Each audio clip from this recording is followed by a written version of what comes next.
Greetings and welcome to the Take-Two fourth quarter fiscal year of 2021 earnings call. At this time, all participants are in a listen-only mode. A question-and-answer session will follow the formal presentation. If anyone should require operator assistance during the conference, please press star zero on your telephone keypad. Please note this conference is being recorded. I will now turn the conference over to your host, Nicole Shevins, Senior Vice President of IR and Corporate Communications. You may begin.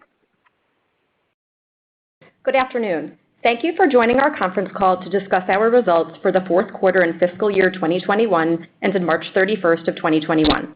Today's call will be led by Strauss Zelnick, Take-Two's Chairman and Chief Executive Officer, Karl Slatoff, our President, and Lainie Goldstein, our Chief Financial Officer. We will be available to answer your questions during the Q&A session following our prepared remarks. I'd like to remind everyone that statements made during this call that are not historical facts are considered forward-looking statements under federal securities laws. These forward-looking statements are based on the beliefs of our management, as well as assumptions made by and information currently available to us. We have no obligation to update these forward-looking statements. Actual operating results may vary significantly from these forward-looking statements based on a variety of factors.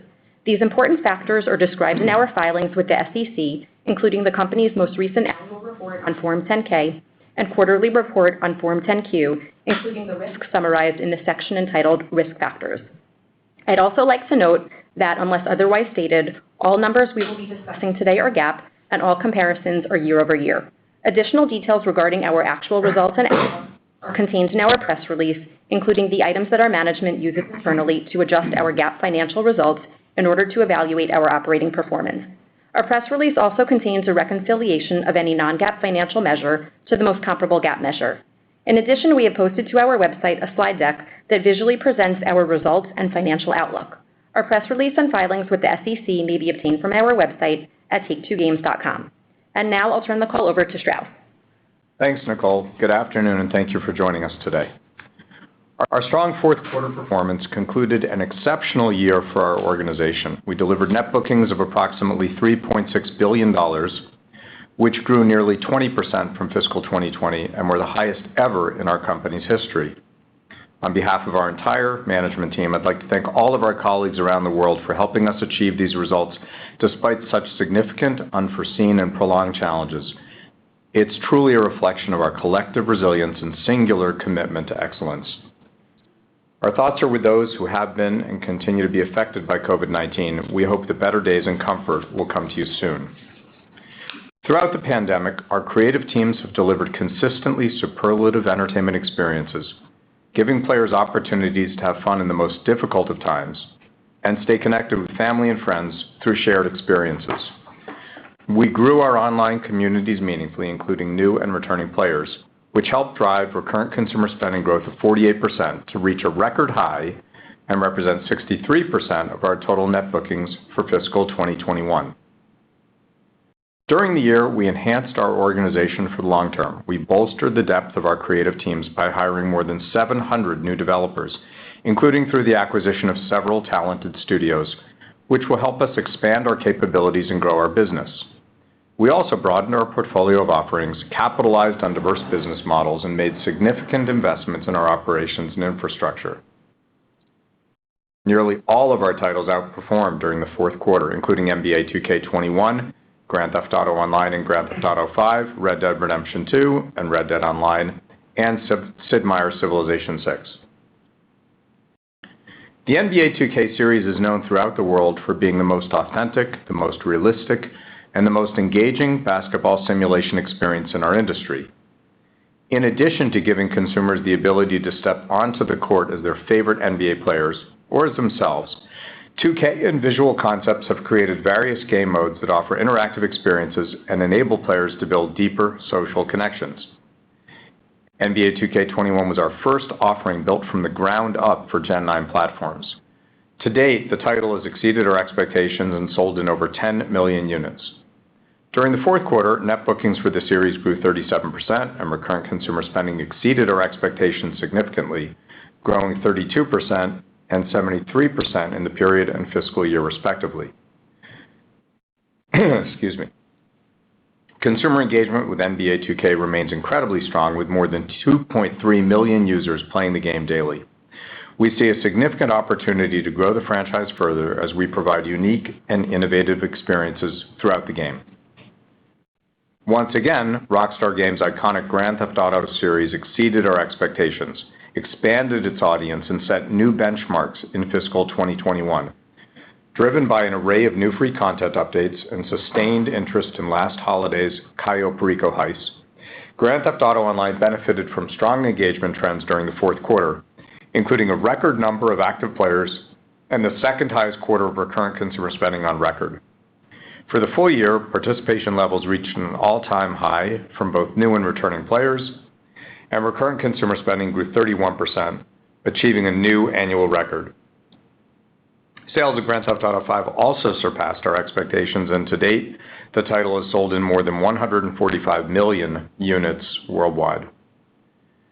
Red Dead Online exceeded our expectations during the fourth quarter, with active players increasing significantly and recurrent consumer spending performing above our plans, due in part to the success of the recently released standalone version of the game.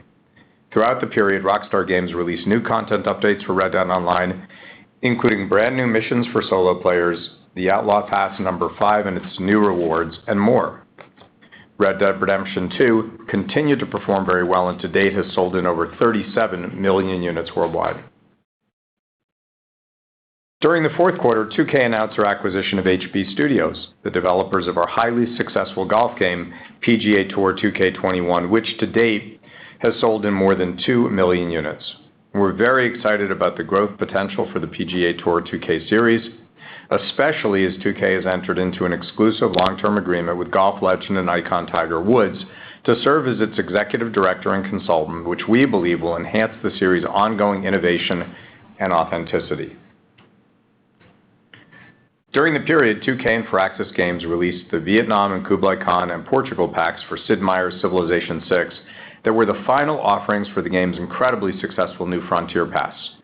Civilization VI's daily active users have grown steadily since the game's release more than 5 years ago, and to date, the title has sold in over 11 million units. As a result of the engagement from the pass, as well as the success of XCOM Chimera Squad and XCOM 2 on Switch, Firaxis Games had one of its best years ever.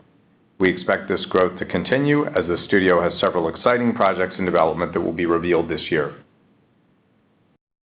During the fourth quarter, Private Division released Murder on Eridanos, the final add-on for their highly successful game, The Outer Worlds, which has sold in more than 3 million units. The add-on will also be coming to Switch later this year. Private Division's 2019 release, Ancestors: The Humankind Odyssey, has now sold in over 1 million units, marking the third title from the label to achieve the million-unit milestone, joining The Outer Worlds and Kerbal Space Program. Providing new and innovative ways for audiences to stay engaged with our titles after their initial launch is a key strategic priority of our organization and represents an important long-term growth and margin opportunity.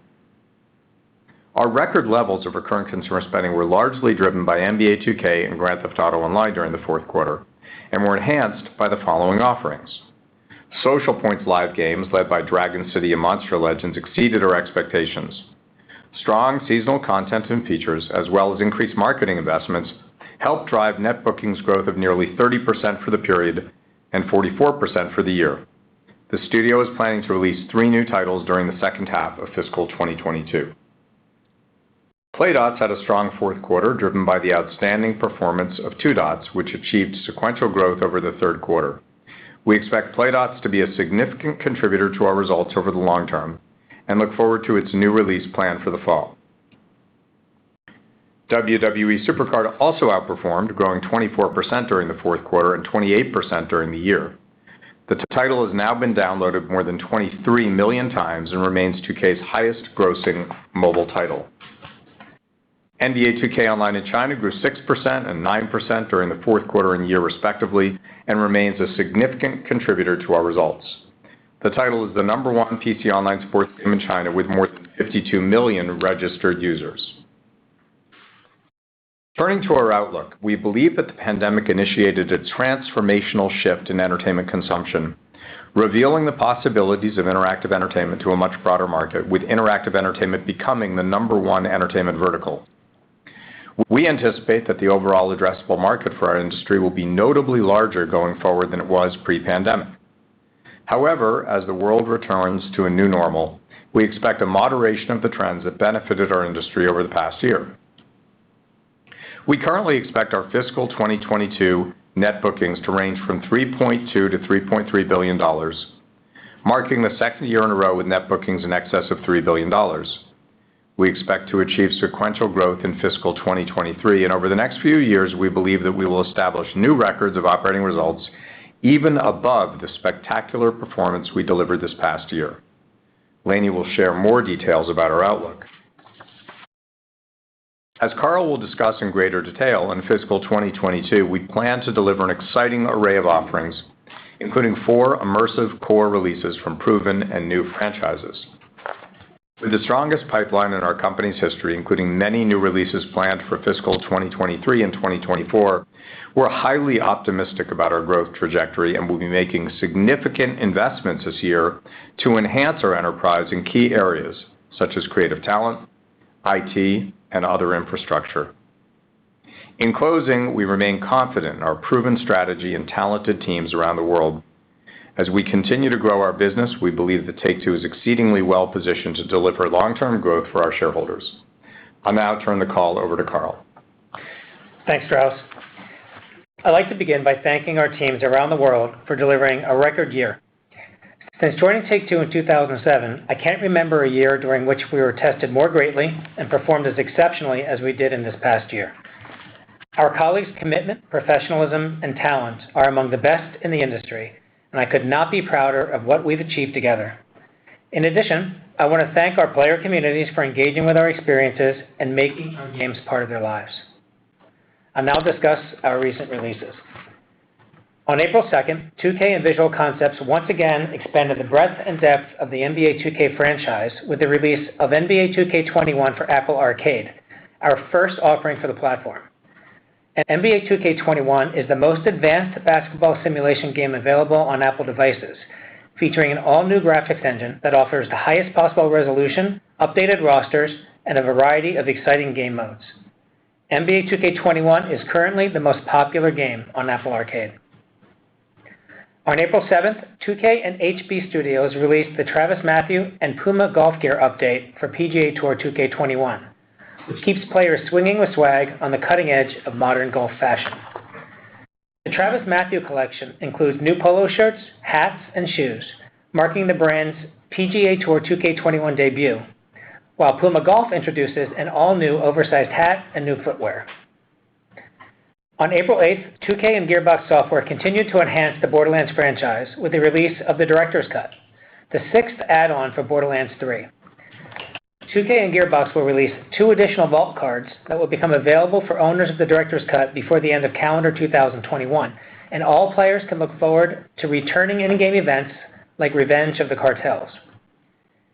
In addition, the teams are continuing to explore cross-play functionality that will enable fans to play Borderlands 3 with their friends across multiple platforms, and we expect to have more to share in the coming months. Anticipation is growing for Lionsgate's full-length live-action film based on Borderlands. The film is directed by Eli Roth and will feature some of Hollywood's favorite stars, including Cate Blanchett, Jamie Lee Curtis, Kevin Hart, Jack Black, and Edgar Ramirez. We believe that the film promises to capture the thrills and distinct personality of the series and has the potential to introduce new audiences to the beloved world of Borderlands. Looking ahead, we are very optimistic about our growth opportunities in fiscal 2022 and beyond. As Strauss mentioned, we have an exciting array of offerings planned for this year, and our long-term development pipeline represents the strongest in Take-Two's history.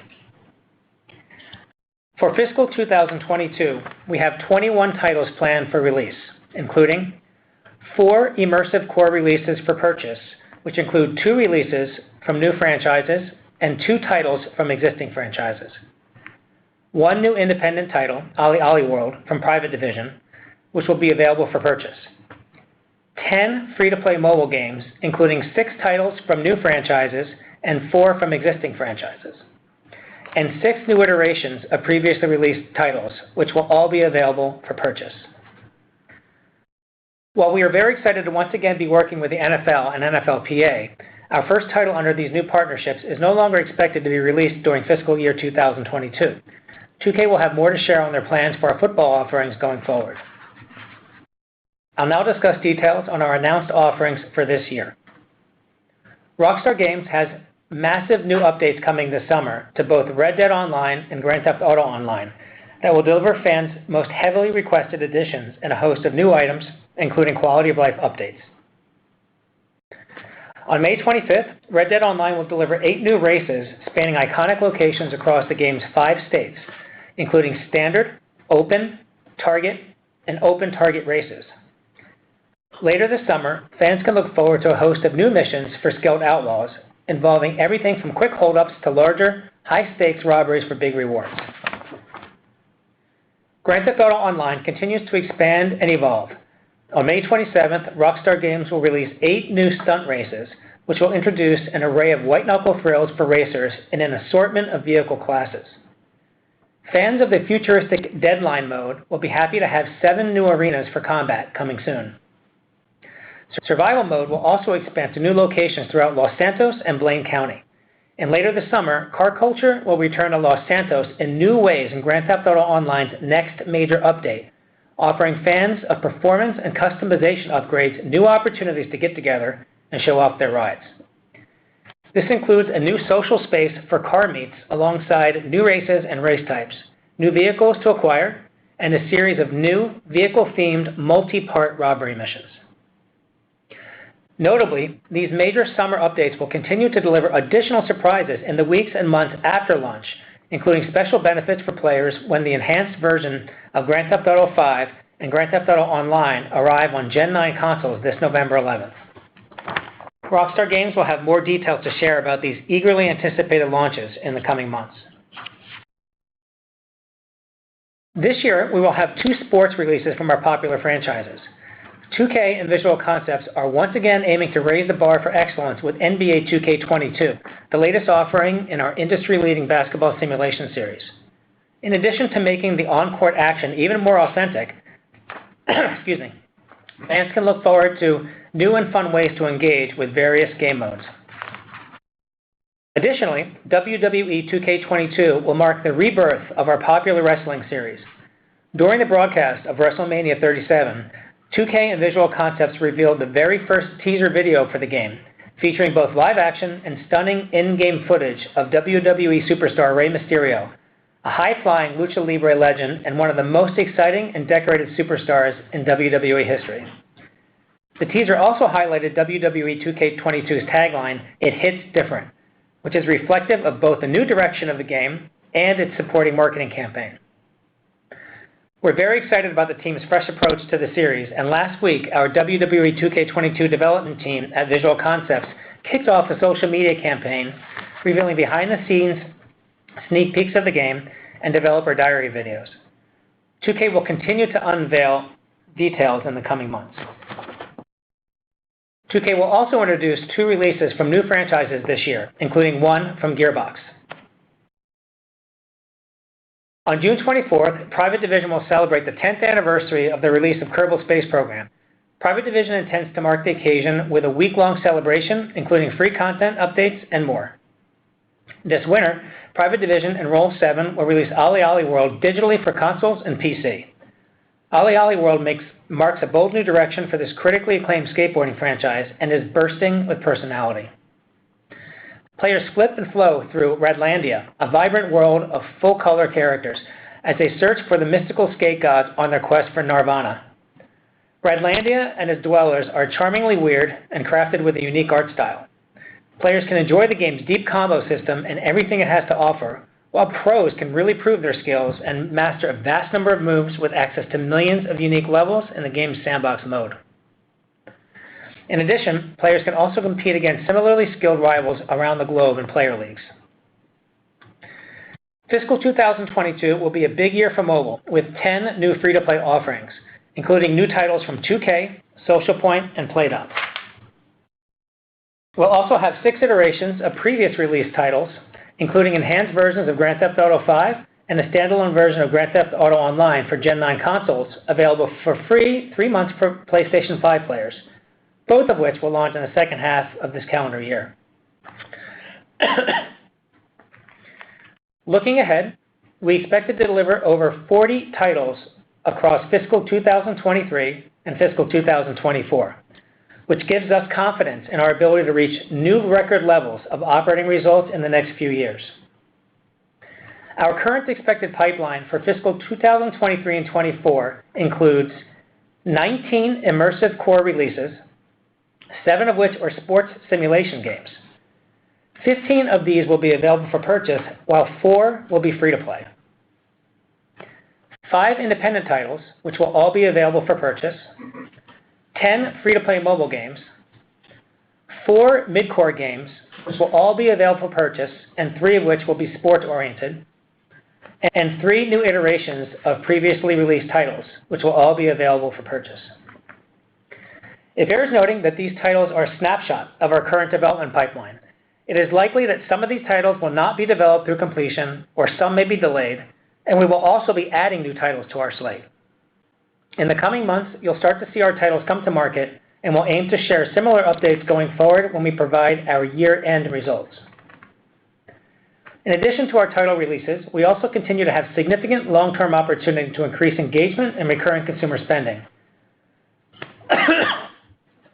Our focus on enhancing our data analytics is enabling us to deepen our understanding of our player base and how they prefer to interact with our games, which is helping us to develop the most desirable products, expansions, and new content updates. Turning to esports, the NBA 2K League will kick off its 4th season on May 19th and continue for 16 weeks. The 23 teams will play 28 regular season games, with each team beginning the 2021 season playing remotely in its local market. For the first time, the NBA 2K League will be aligned into the Eastern and Western conferences. Games will be simulcast live on the NBA 2K League's Twitch and YouTube channels and will be available on Dash Radio, ES Revolution, Loco in India, and Sports 1 in Europe. Additionally, the league recently announced a landmark multi-year partnership with Sony Interactive Entertainment that makes the PlayStation 5 its official console that will be used by all teams and their 138 players during all games and events. The partnership marks the first of its kind for PlayStation 5 with an esports league, and the first console partnership for the NBA 2K League. We remain very excited about the continued success and growth of the NBA 2K League, which has the long-term potential to enhance engagement and to be a driver of profits for our company.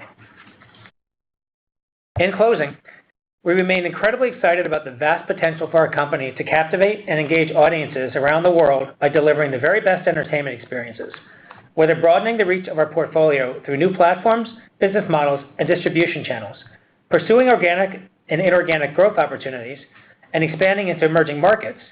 Take-Two is superbly positioned to capitalize on the many positive trends in our industry and to provide continued value and returns for our shareholders over the long term.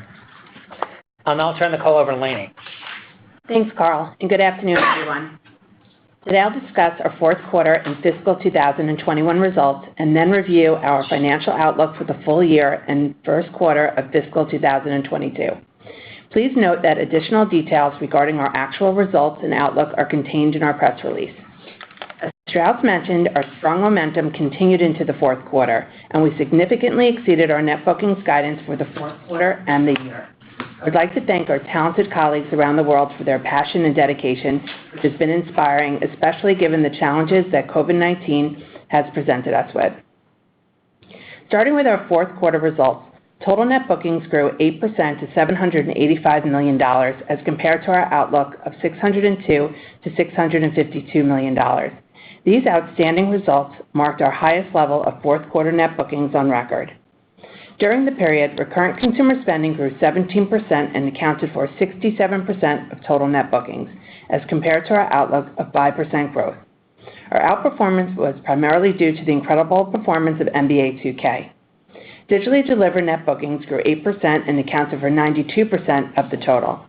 This result exceeded our outlook of a 10% decline due to the outperformance of both recurrent consumer spending and digitally delivered full game sales. During the fourth quarter, 74% of console game sales were delivered digitally, up from 63% last year. GAAP net revenue grew 10% to $839 million, while cost of goods sold decreased to $280 million, including a reversal of expense of $65 million related to forfeitures of previously granted stock awards. Operating expenses increased to 25% to $304 million, driven by higher marketing, research and development, and IT expenses, as well as the addition of Playdots.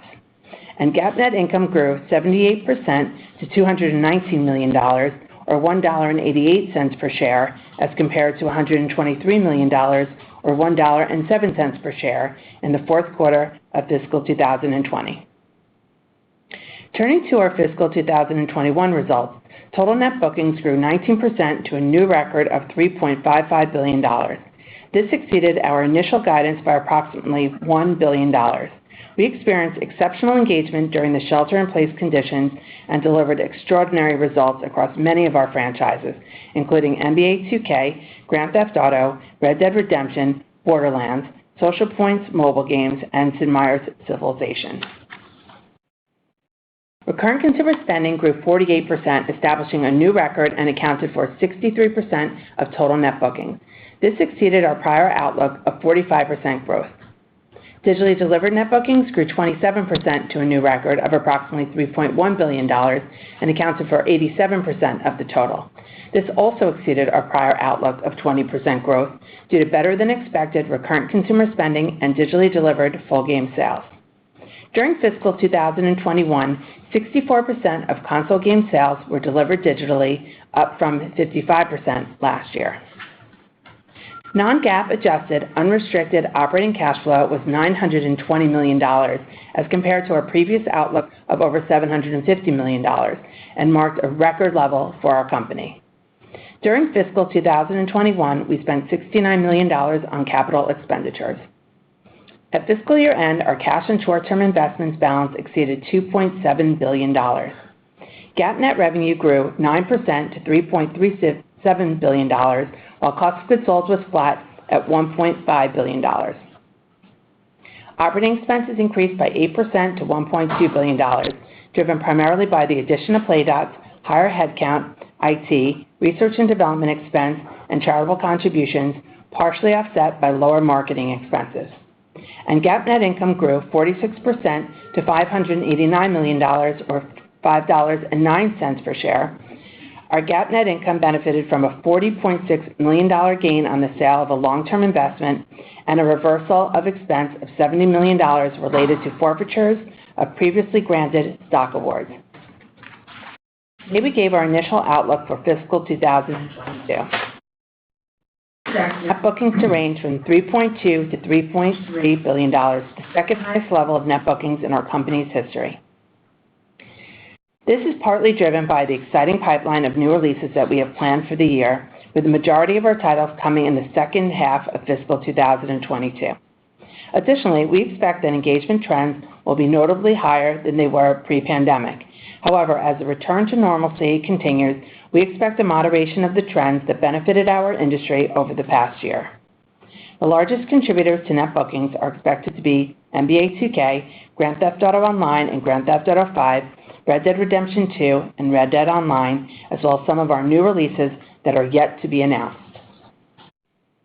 We expect the net bookings breakdown from our labels to be roughly 55% 2K, 35% Rockstar Games, and 10% Private Division, Social Point, and Playdots. And we forecast our geographic net booking split to be about 60% United States and 40% international.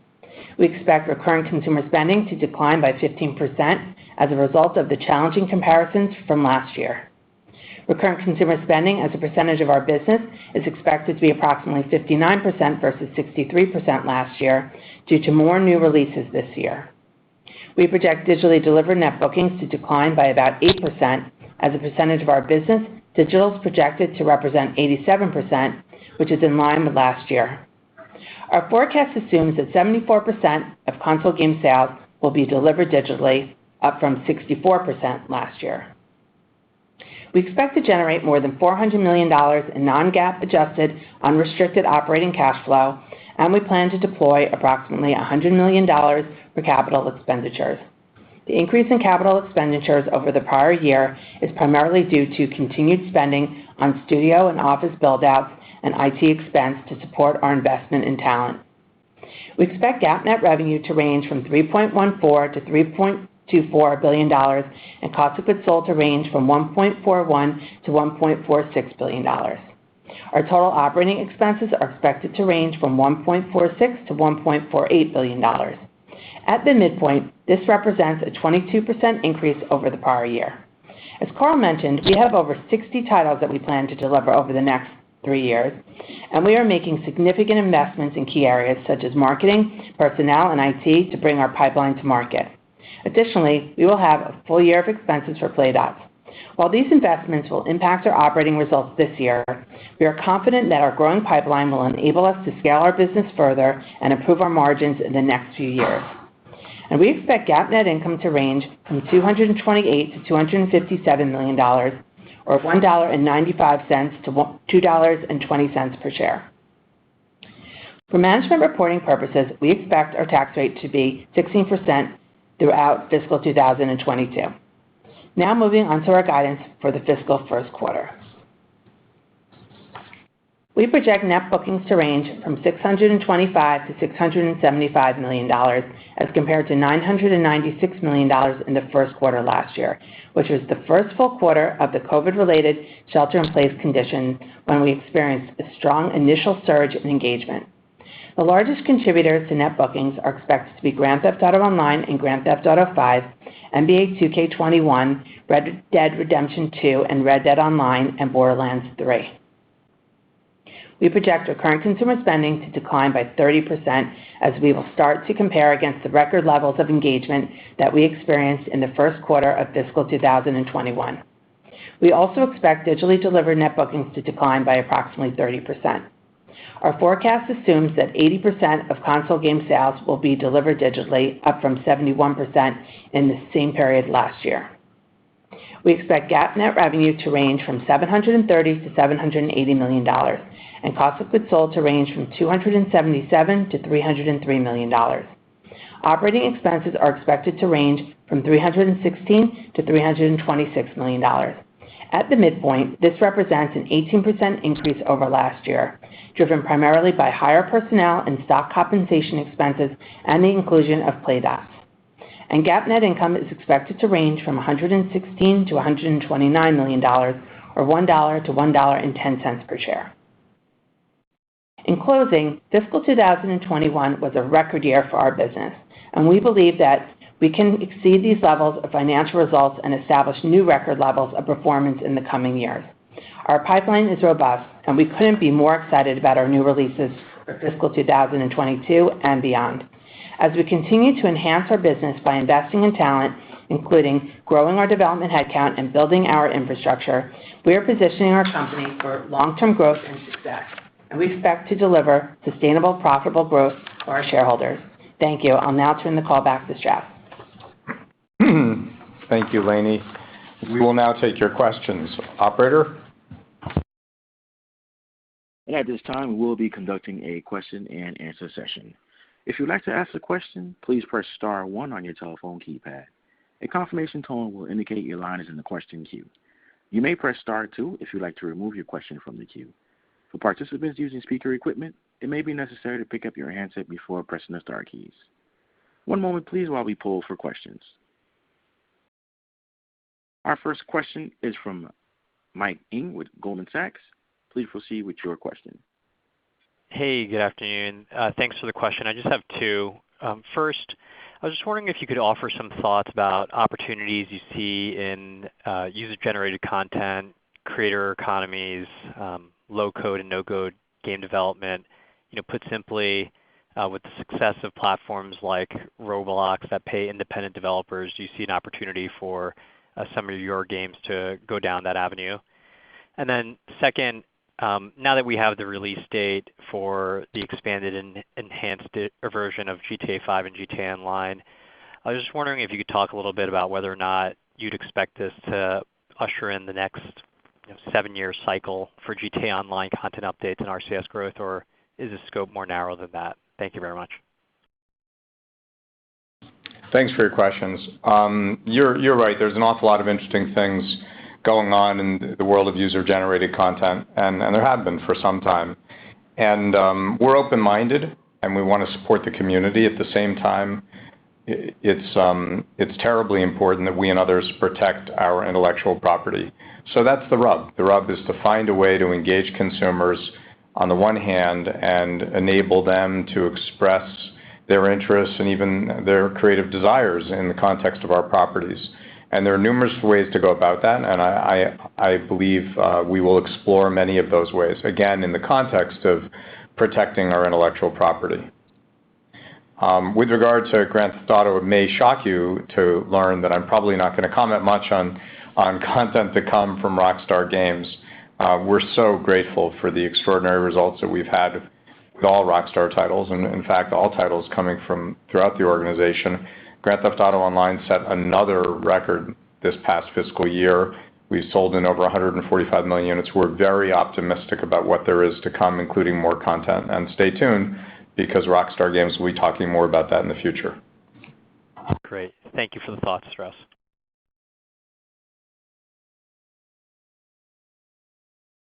And our next question is from Mario Lu with Barclays. Please proceed with your question. Great. Thanks for taking the questions. I have one on the full year guide and one on GTA. So the first one on the full year guide, the bookings number, when I compare it to fiscal 19 and 20, is much higher than what you reported, but the non-GAAP EPS guidance is well below those at less than $4. So just hoping if you could help provide any additional color to kind of bridge the booking strength to the EPS guidance. I know you mentioned, investments in creative talent and IT, but any additional commentary would be helpful. It's really what I said in my prepared remarks, Mario. It's really coming from the operating expense increases, and those are really being driven by our investment in marketing, personnel, and IT. Specifically, about 55% of the increase in the expenses is coming from increases in direct marketing for our titles. So we're really investing in marketing our new titles this year and also marketing for our fiscal 23 titles as well. Okay, that's helpful. Thanks, Lainey. And then just a clarification question on GTA. Excited to play the enhanced version on November 11th. So just curious if the exclusion of the PC version simply means there's no additional purchase to play that version, or is it just coming at a later date? Thanks.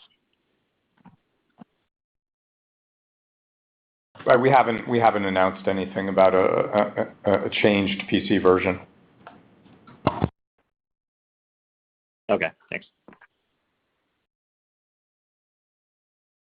And our next question is from Brian Fitzgerald with Wells Fargo. Please proceed with your question. Thanks, guys. Maybe two quick ones. On the private division, Outer Worlds, Peril and Gorgon came in February on the Switch, and then Murder on Arandanos released in the middle of March on the consoles and PC. It's coming later on Switch. How are you feeling about, and it released in Steam, I think, in October. So wondering how you're thinking of that particular franchise, and in general, how you feel about the breadth and progress with all the studios you have in private label.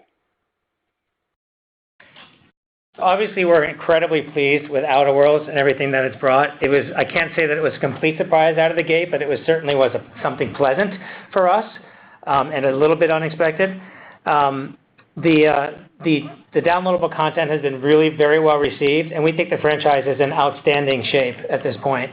And we will be participating in the franchise in whatever the future holds for that franchise.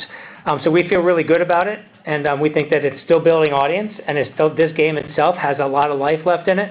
And the future, we'll see what the future holds for it. But we do think it's a long-term franchise, and it is certainly something that we're pleased with the results.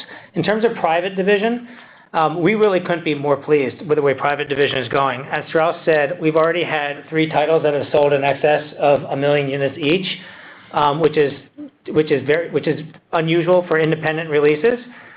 We have a lot of titles in process. We've got one coming up this year with Ali Ali World. There are a lot of other deals in the pipeline. We've talked about some of them. Most of them we have not talked about yet.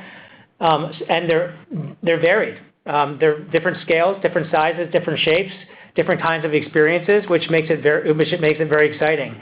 That team is growing, not only from a creative talent perspective, in support of Kerbal Space Program, but also from a marketing and publishing perspective. So we expect the best is yet to come from Private Division, and we love how we're positioned right now. Awesome. Thanks, Carl.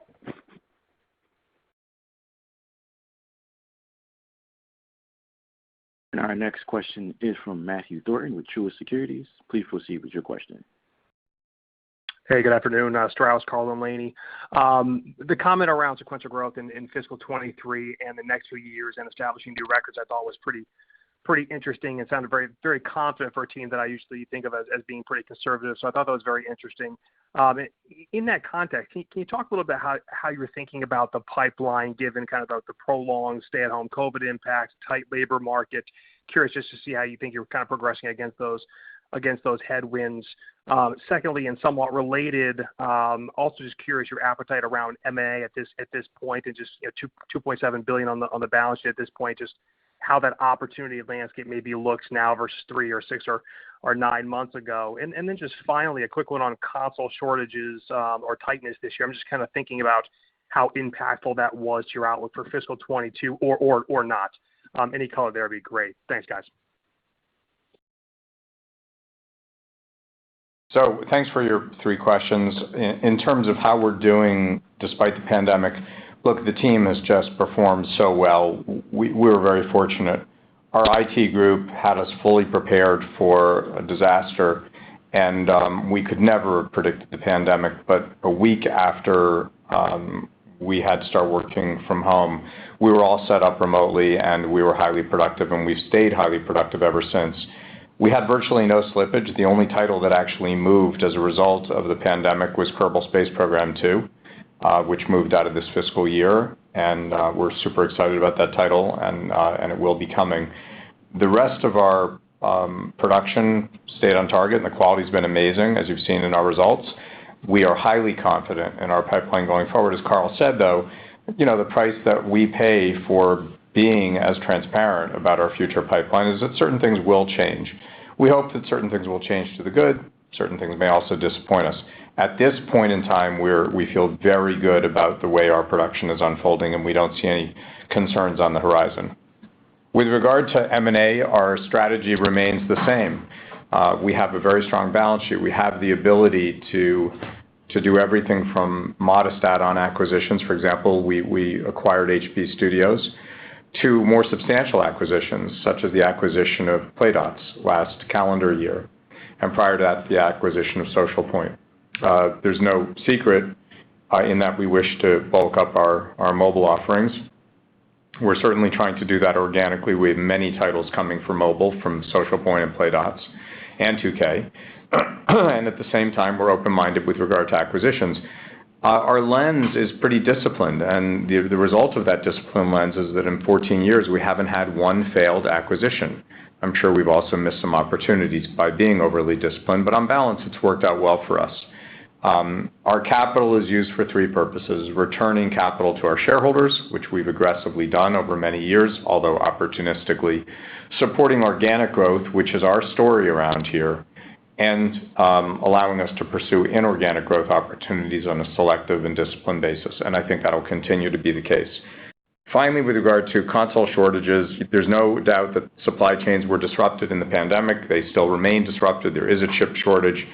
But it's sort of a good news, bad news thing. The bad news, I suppose, is that you can't get a console for love or money. The good news is that people really want these new consoles. We had a limited selection of releases for next gen. NBA 2K21, which was built from the ground up for next gen, and Borderlands 3. We have obviously many more titles coming in the future. We think the supply shortages will be resolved, and consumers will be able to buy their dream console. So over time, we're not worried about it, and it didn't really hurt us short term either.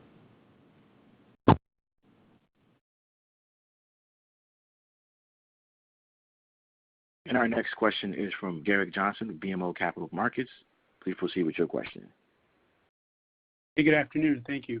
I just want to dig into the marketing spend in the quarter a little bit more, up 30%. It's the highest it's ever been in the fourth quarter with really no major releases coming. So what comprised that? And then a second question on the pipeline update. Just to be clear, immersive core versus mid-core, et cetera. Can you just give us an example of what a mid-core game you have in your portfolio is now so we know how, what that would look like in the future? Thank you.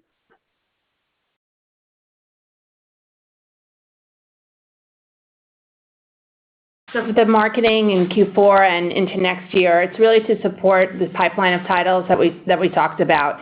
It's for our recurrent consumer spending titles and also for our titles going into next year. So it's we're looking at our headcount and our need for our teams to really look at our pipeline in the future. It's become more and more important for us to have the right support around the current titles that are out and the titles, because it's not just titles that are coming out and releasing, they're being supported all throughout their life cycle now. So it's a very different type of marketing than it was in the past where we would just market on release.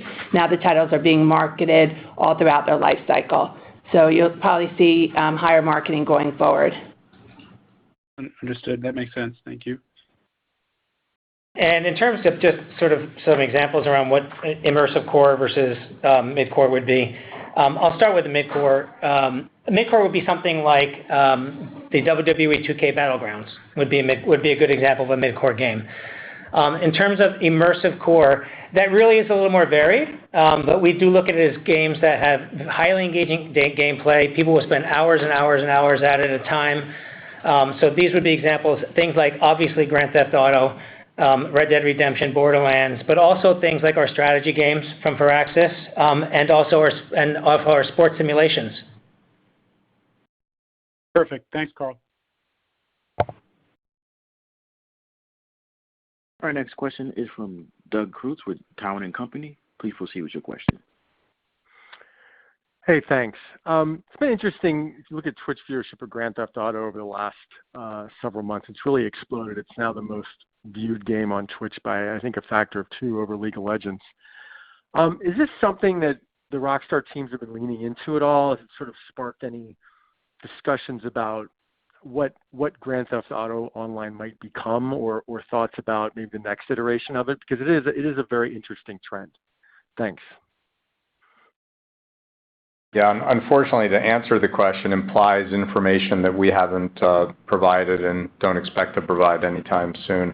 That said, we're gratified by exactly what you talked about, which is how popular Grand Theft Auto is on Twitch. We think the Twitch platform is amazing, and it's a reflection of the popularity of the title. And Rockstar has said they'll continue to support Grand Theft Auto Online with more content to come.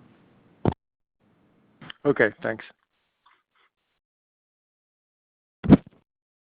Our next question is from Drew Crum with Stifel. Please proceed with your question. Okay, thanks. Hey, guys. Good afternoon.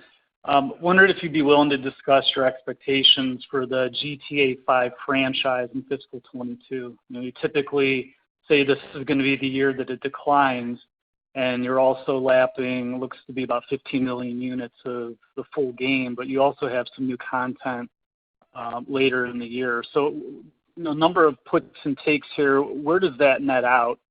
And then separately, Strauss, you noted that you've added 700 new developers over the last year. You've termed your investment in creative talent for fiscal 22 as significant. On an organic basis, should we assume an uptick in fiscal 22? And I know in the past you guys have noted the scarcity of quality developers.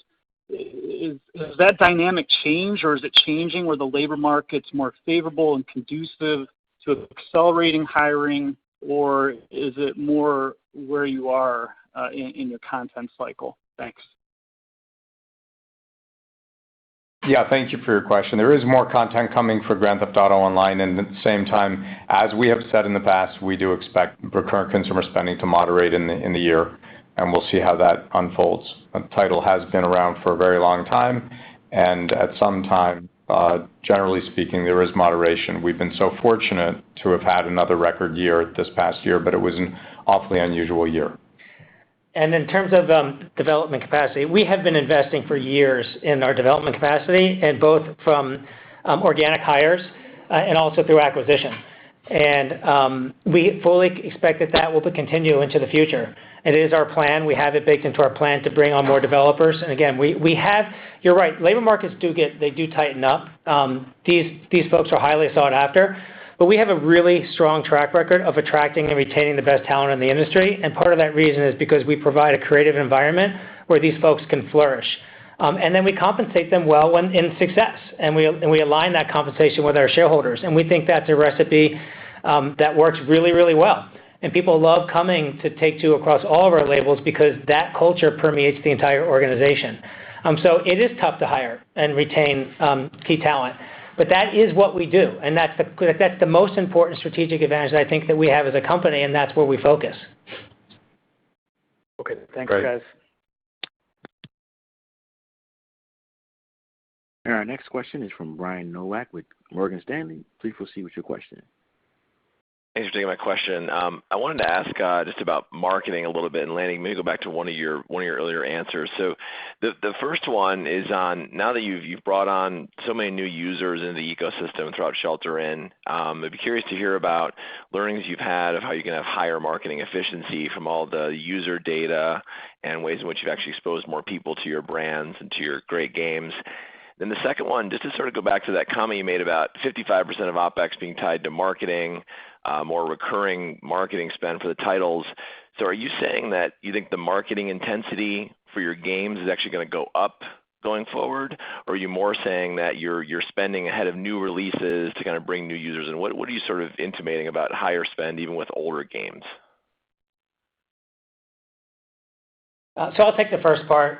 You're right. There are a ton of more users in our ecosystem, and not only just a number of users, but they're more engaged. So every time somebody's engaging with one of our games, we've got more data points. And the more data points that we have, the more information that we have to know what consumers want, when they want it, what kind of offers are going to make sense for them when, to make sure that we give the consumer exactly what they're looking for. So the bigger that database and the stronger our data analytics capabilities get, and we've invested significantly in those kinds of resources, not just tech, but also human beings. People who really, data scientists who know how to analyze this data. And we, in my opinion, we're just scratching the surface.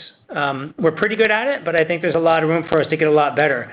And the bigger that database gets and the more information we get, the more we invest, it has just been returning our investment tenfold. So we'd expect that to continue this year and well into the future.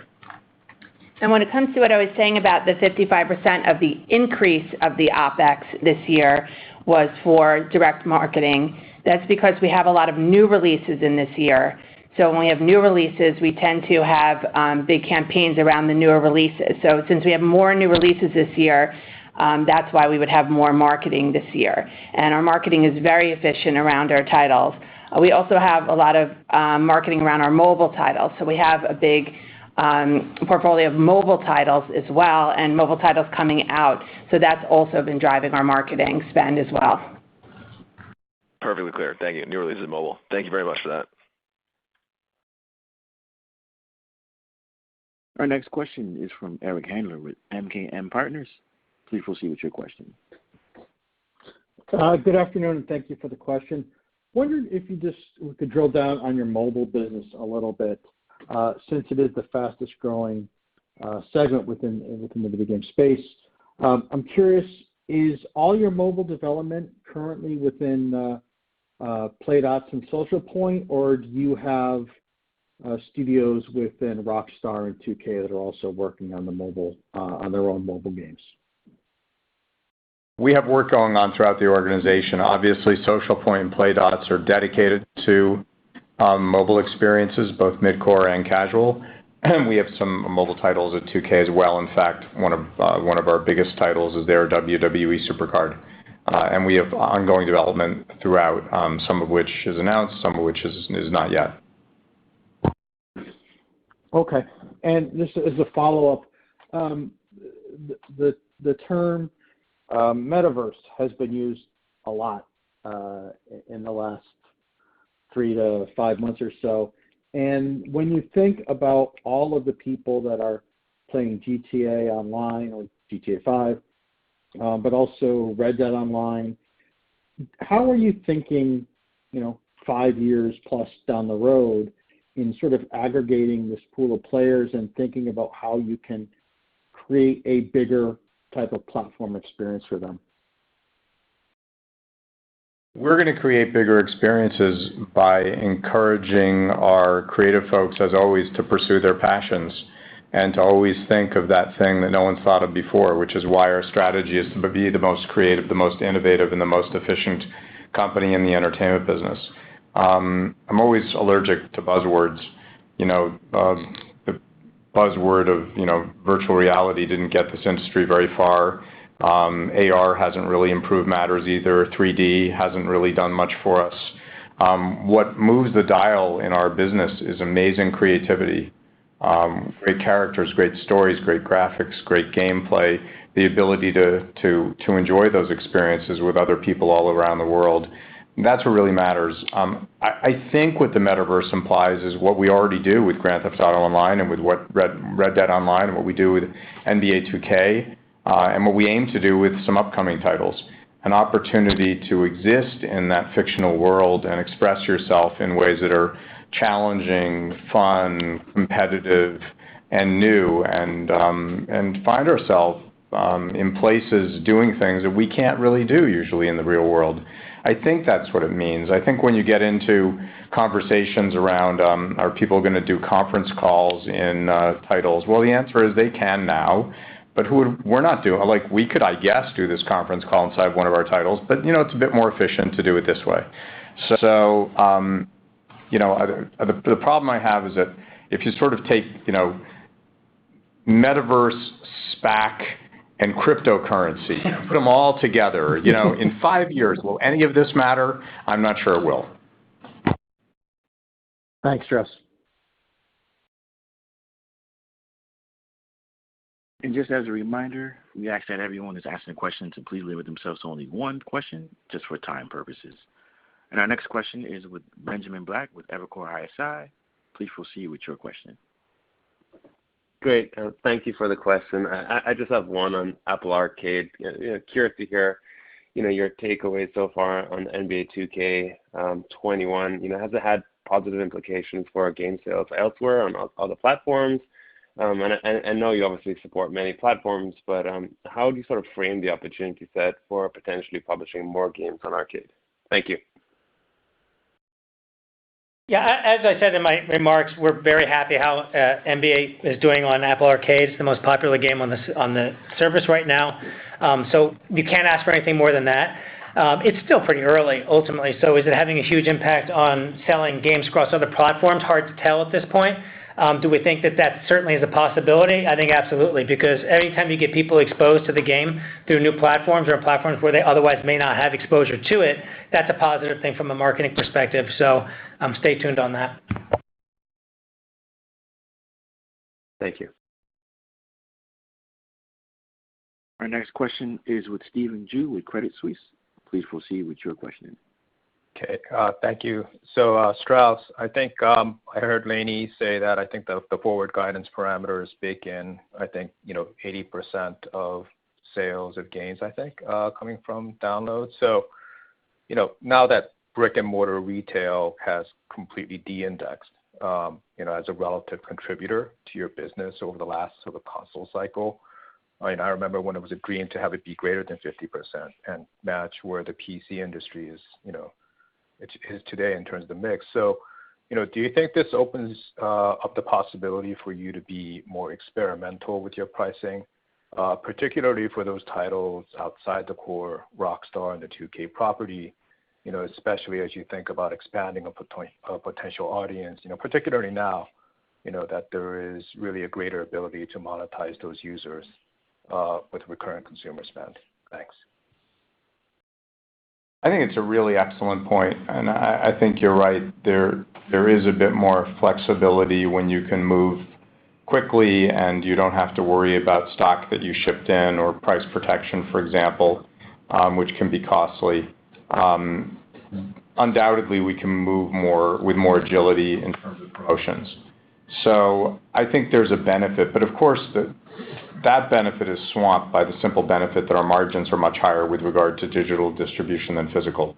That's the big difference. And I think the other difference, which we haven't really talked about, but is obviously something that's going on in the market right now, is we expect that the cost of distribution will decline for any number of reasons.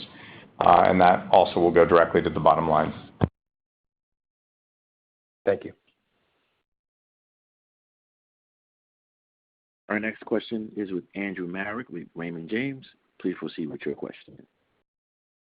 Hi, thanks for taking my question. So with another great quarter in NBA 2K in the fourth quarter, and as the pandemic engagement surge starts to level out a bit, and pardon me for mixing my sports metaphors here, but what inning are we in for monetization of the existing NBA player base, and how much of the franchise's growth comes from audience expansion? Thanks.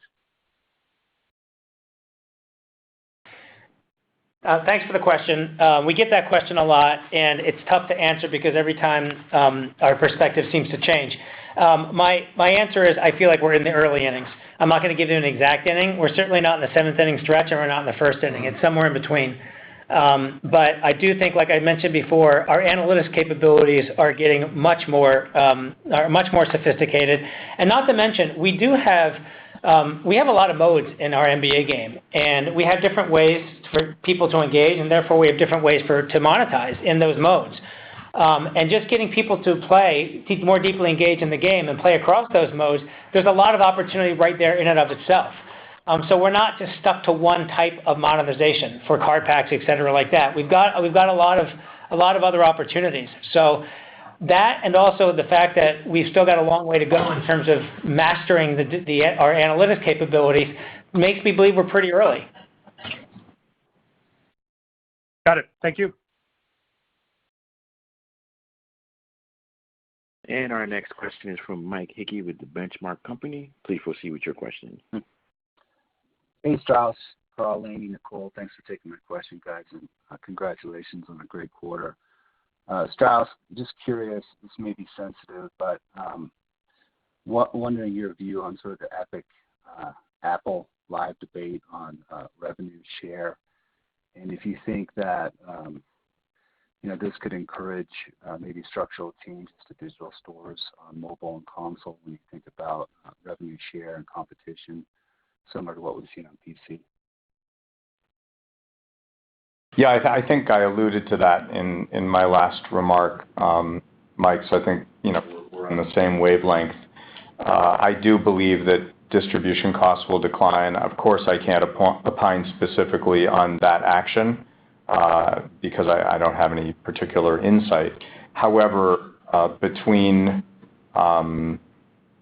regulatory authorities' investigations and private concerns,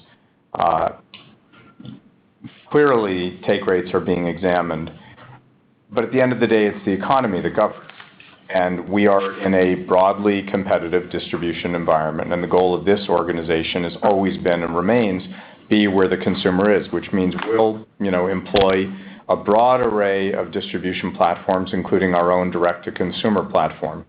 And what that means over time is it's going to be hard to have a take rate for distributors that is economically too high. That leads to an unstable system. That's what you're seeing now, in my opinion. I think this will be resolved relatively soon, and it'll be resolved in a favorable way. And I think that take rates will decline meaningfully, and that will, of course, benefit us. It's not in any of our guidance, but it is in my expectations. Of course, we don't organize the company around my expectations. But you asked my opinion, and so I shared it. All right. Thanks, guys. Good luck. And we have reached the end of the question and answer session, and I now turn the call over to Chairman and CEO Strauss Zelnick for closing remarks. First of all, I want to thank all of our colleagues all around the world, nearly 7,000 people, for these amazing results. Imagine, if you will, the extraordinary work and commitment it has taken to deliver in these difficult times. And our team has just been stellar and has been smiling the whole time, despite the challenges and the privations, and in certain instances, personal tragedies as well, which I know many of you have had also. So thank you from the bottom of our collective hearts. At the same time, we're so optimistic going forward. We're in a better place than we've ever been in before, and we're in a pretty good place now. We're incredibly excited about the upcoming products. We work in an organization where we love to show up every day, and we're blessed to be able to do so with great colleagues all around the world. So thank you to our colleagues. Thank you to our shareholders for your support, and thank you all for joining us today. And this concludes today's conference, and you may disconnect your lines at this time. Thank you for your participation.